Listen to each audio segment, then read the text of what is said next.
Film ഗാരേജിലേക്ക് ഇവർക്കും സ്വാഗതം. കഴിഞ്ഞാഴ്ച തിയേറ്ററുകളിലേക്ക് എത്തിയ രണ്ട് സിനിമകളുടെയും ആദ്യ തിങ്കളാഴ്ച ദിവസത്തെ കളക്ഷൻ എടുക്കാൻ സമയമായി മാറിയിരിക്കുകയാണ്. അതിൽ ആദ്യത്തെ കളക്ഷൻ റിപ്പോർട്ട് അപ്ഡേറ്റ് ആയിട്ട് പ്രേമലു എന്ന സിനിമയുടെ ബോക്സ് ഓഫീസ് റിപ്പോർട്ടാണ് ഈ വീഡിയോയിലൂടെ പ്രേക്ഷകരിലേക്ക് എത്തിക്കുന്നത്.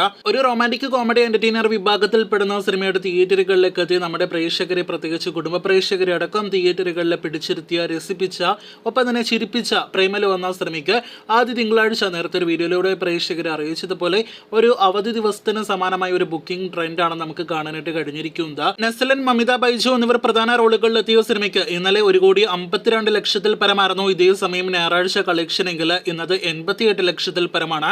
അപ്പോൾ എല്ലാ അർത്ഥത്തിലും മിനിമം കളക്ഷൻ ഇന്ന് തിങ്കളാഴ്ച സിനിമയുടെ ആദ്യ വർക്കിംഗ് ദിവസത്തിൽ ഉണ്ടാകുമെന്ന് ഉറപ്പാക്കപ്പെട്ടിരിക്കുകയാണ്.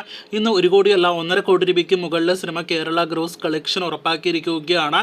1.5 കോടിക്കും 1,80,00,000 ഇടയിലാണ് കളക്ഷൻ പ്രതീക്ഷിക്കുന്നത്. അങ്ങനെയെങ്കിൽ ആദ്യ 3 ദിവസങ്ങൾ കൊണ്ട് കേരളത്തിൽ നിന്നും 5,70,00,000 മുകളിൽ ഗ്രോസ് കളക്ഷൻ നേടിയെടുത്ത സിനിമയ്ക്ക് ഇന്നത്തോടെ 7 കോടി രൂപയ്ക്ക് മുകളിൽ 7.5 കോടിയോളം രൂപ ഗ്രോസ് കളക്ഷൻ നേടിയെടുക്കാൻ കഴിയുന്നതാണ്. 4 ദിവസങ്ങൾ കൊണ്ട് ഒരു റൊമാന്റിക് കോമഡി എന്റർടൈനർ സിനിമ 7 കോടിക്ക് മുകളിൽ കളക്ഷൻ നേടിയെടുത്തു എന്ന് പറയുമ്പോൾ അത് ഈ ഒരു ലോ ബഡ്ജറ്റ് സിനിമയ്ക്ക് മികച്ചൊരു കളക്ഷൻ തന്നെയാണ്. സിനിമ തിയേറ്ററുകളിൽ ഏറെക്കുറെ വിജയം ഉറപ്പാക്കിയിരിക്കുകയാണ്. 10 കോടി രൂപയ്ക്ക് മുകളിൽ വേൾഡ് വൈഡ് കളക്ഷൻ കടന്നു എന്ന് പ്രതീക്ഷിക്കുന്ന സിനിമയാണ് പ്രേമലു. സിനിമയുടെ കൃത്യമായ വേൾഡ് വൈഡ് ഫിഗേഴ്സ് ഇനിയും ഇന്ന് തിങ്കളാഴ്ച ദിവസം പുറത്തു വന്നിട്ടില്ല. അതറിയാനായിട്ട് കൃത്യമായിട്ട് പ്രേക്ഷകർ കാത്തിരിക്കൂ. പ്രേമലു എന്ന സിനിമ വരുന്ന വാലന്റൈൻ ദിനത്തിലടക്കം തിയേറ്ററുകളിൽ തരംഗമാകുമെന്ന് പ്രതീക്ഷിക്കുന്നു. കാത്തിരിക്കൂ കൂടുതൽ പ്രേമലു ബോക്സ് ഓഫീസ് റിപ്പോർട്ടുകൾ കേട്ടാം.